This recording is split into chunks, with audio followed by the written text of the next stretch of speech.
You know, when you're overweight and you're a way out of season runner, walking 13 miles when you usually walk 6, it's not the best idea, but it was worth it. This video is going to be a bit of a hybrid.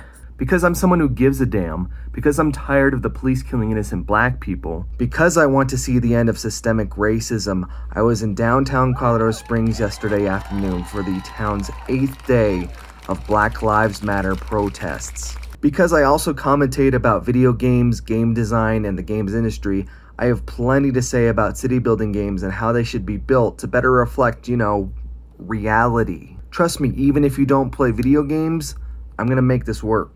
At this point, I need to distinguish between peaceful protest and violent riot, because when people flip on the news, they don't want to see the peaceful chanting of like-minded and concerned citizens. They want to see guts and bloodshed.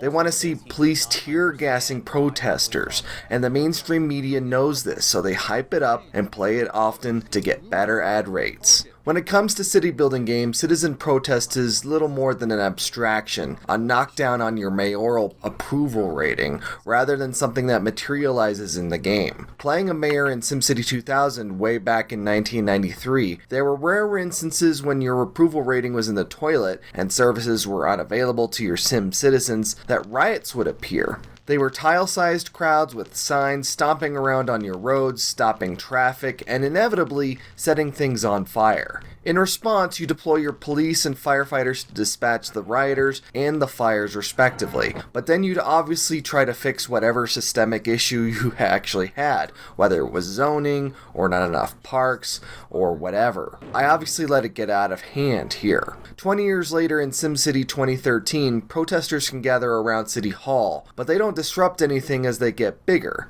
I don't think they get any larger, and because of how fundamentally broken that game is, what protesters are gathering about will rarely reflect what's actually happening in your city. Alright, so it's just past 12:30. I'm about to head out the door. Oh, it's nice and bright. Overcast. About to head downtown, so let's get going. And so, with 2 phones, one dedicated exclusively to shooting video, I left on a nearly 7-mile hike downtown, because I wanted to. We're going here to Come and Go.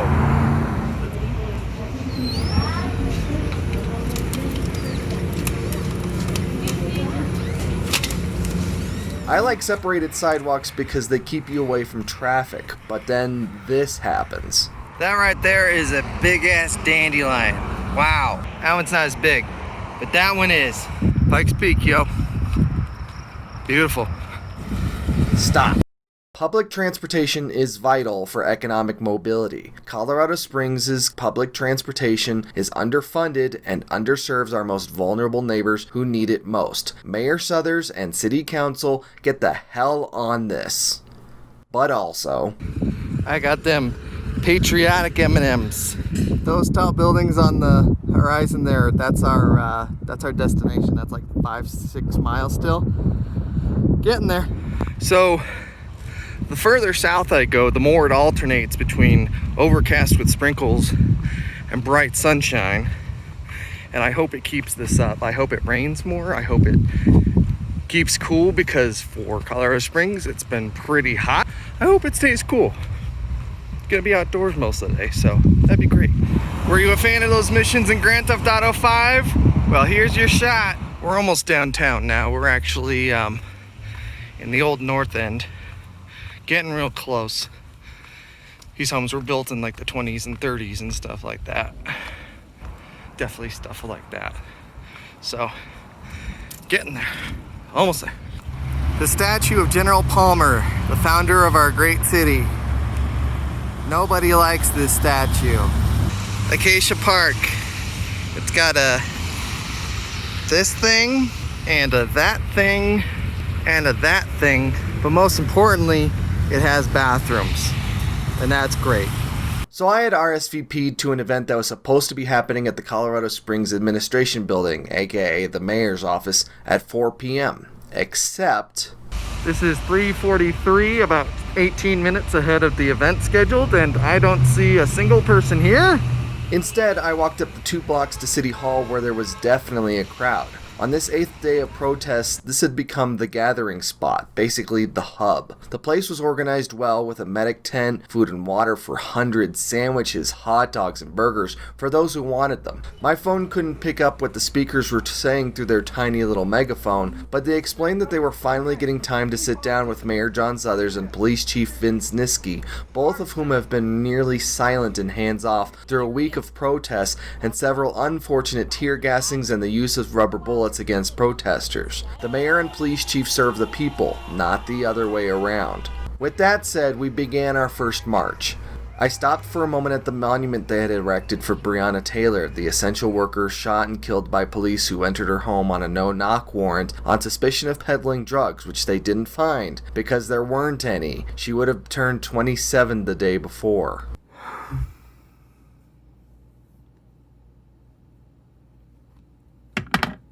George Floyd! George Floyd! George Floyd! George Floyd!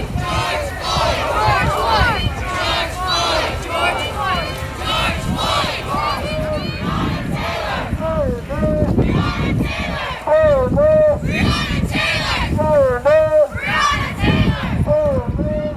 Taylor! We marched around the block to Acacia Park. The rain I'd asked for came in waves, blowing through the plaza and rendering all of the audio I'd recorded unusable, as well as plenty of it back at City Hall. But things would get better. This is amazing. We have someone with us. He is an ex-veteran. He is a black leader running for a house in the state of Colorado.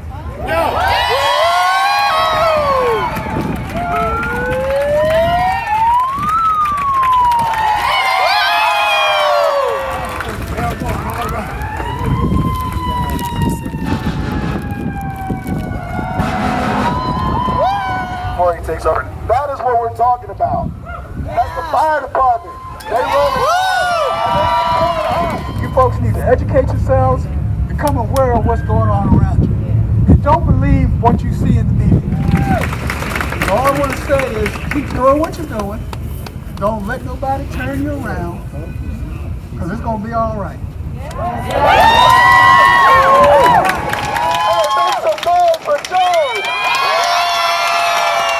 What game developers don't seem to understand is that cities aren't made of roads, zones, ordinances, and buildings. They're made out of people. 2 months ago, I made a video about how city building games need to be far more than just landscape painters and a series of legislation toggles on and off. City building games need to understand that people come from a bunch of different places with a bunch of different ideas and philosophies, and they gather and separate based on a whole bunch of social strata.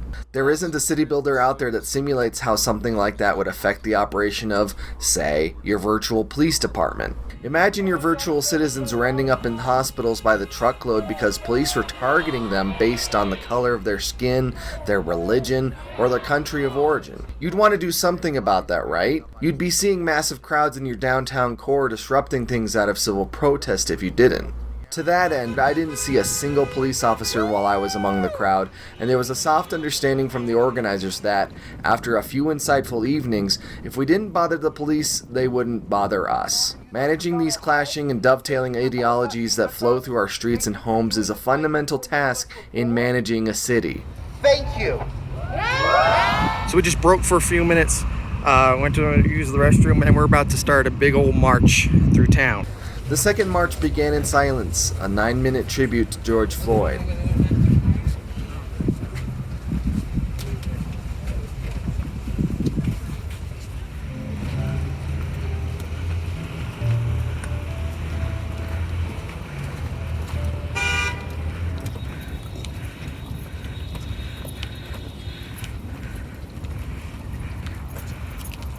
The route took us north and then east towards Memorial Central Hospital and the Olympic Training Grounds before bringing us a block south to Platt Avenue, a major thoroughfare, before bringing us back downtown. No justice, no peace. No racist ass police. No justice, no peace.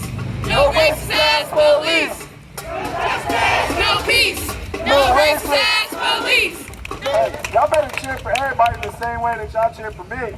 Anybody come up? Making calculated advances taking fucking chances when everything in you says abort, abort, abort, keep advancing. When you hear no a billion times, tears spring up in your eyes, baby, stay mindful of the prize, you're being tested. It's all a test. When life gets hard, it's a test. When you commit to new things and say you'll change, it's a test. We stopped a few times, we let emergency vehicles through, and in a scary COVID-19 world, we locked arms. Elsewhere, we all hugged. For me, embracing my fellow protester was one of the first genuine expressions of community I felt in a far too long time.